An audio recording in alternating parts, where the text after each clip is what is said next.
Hi everyone! Kamusta kayo? Panibagong video na naman. Ito nga pala ay old video pa rin. Noong February 18, 2023. Siyempre, chinek ko muna yung sa gallery ko kung ano yung date. Nandito nga pala kami sa McKinley. Kami? Yes, kami! Kasama ko ang aking kapatid. Niyaya ko siya kasi nakita ko kasi yung isang post na si Ruel ay pupunta dito sa McKinley. Siyempre, dun lang tayo sa free. 'Pag mga free, pinupuntahan ko talaga yan. Lalo na kung available naman ako. Sakto, off din ng kapatid ko. Kaya ayun, nasamahan niya ako.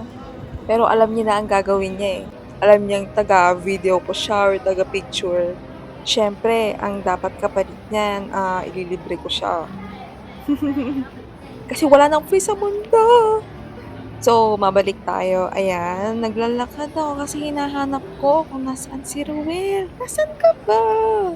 Naririnig na namin yung ingay ng speaker, pero hindi namin alam kung saan yung exact location. So, ayan, pumunta na ako sa front desk para magtanong. Alam nyo, wala talaga akong alam about kay Ruel pa. Basta, pinuntahan ko lang talaga siya kasi gusto ko talaga lumabas nung araw na yan. At saktong merong event, kaya gumawa lang talaga ako.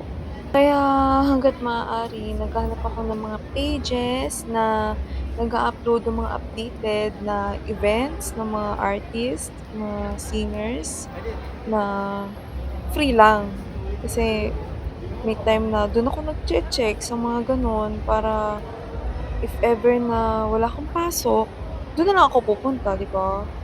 Kapag sinipag ako lumabas ng bahay. Nakakaloka ang paglalakad. Kasi ang lawak din pala nitong makina na 'to. I'm sure guys, lahat ng mga taga outside Metro Manila 'pag pumunta dito, talagang yan, yung McKinley na yun yung isa sa mga pinupuntahan ng mga tao. Kasi sobrang ganda naman talaga, lakas makasosyal. Kaya maganda rin mag-pictorial dito, eh. So ayan, si ate ko, kilig na kilig nung nakita si Rowel. Kita mo yung kapatid ko, hindi niya yan kilala siyempre. Sumama lang talaga sa'kin. Alam kong bagot na yan. Pero grabe ha, nakakaloka. Sobrang daming tao, hindi ko in-expect na ganyan nakapuno nung dumating kami. Ibang level talaga mag-support ang mga Pinoy fans. Grabe, sobrang solid talaga. Nakaka-amaze lang.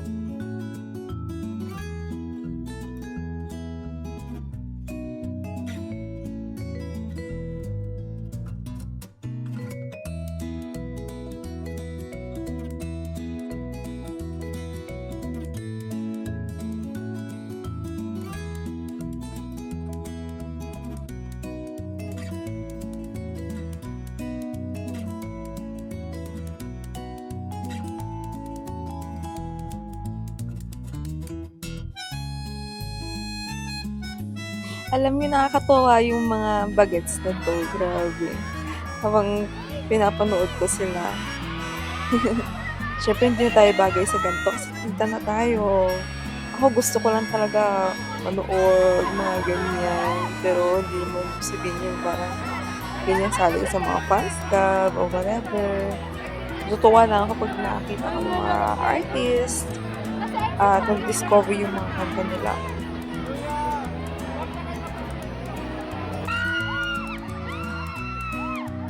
Okay, bye na sa'yo.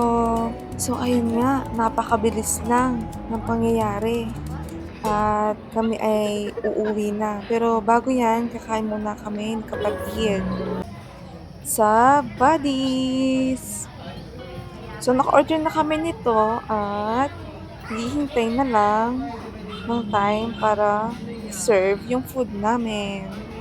At ang aking kapatid naboboard na, gutom na yan. Tagal daw dumating ng pagkain. So, after nung event na yon, naisipan ko talaga pag-uwi ng bahay na i-search si Roel, yung mga songs niya at grabe talaga, na-addict ako. Ang gaganda ng mga songs niya, grabe. Yan si ate ko, hindi maka-move on. Ang ngiti, oh. Ayan na, yung food namin. Grabe, sobrang sarap talaga itong pagkain sa Buddies. Ayun, so siguro mga 2 hours lang kami sa galaan. At ito nga, nandito na kami sa malapit sa bahay ko at ang aking kapatid ay nagpapasundo na sa kanyang jowa. Waiting na lang kasi magkaiba kami ng inuupahan. Sa QC siya, tas sa Mandaluyong ako. Ay, sus! Yun na yan. Ito, Tio. Gawin mo to, gawin mo to. Oo. Ako nalilimos ka. So, bye for now. Kita-kits na lang ulit. See ya!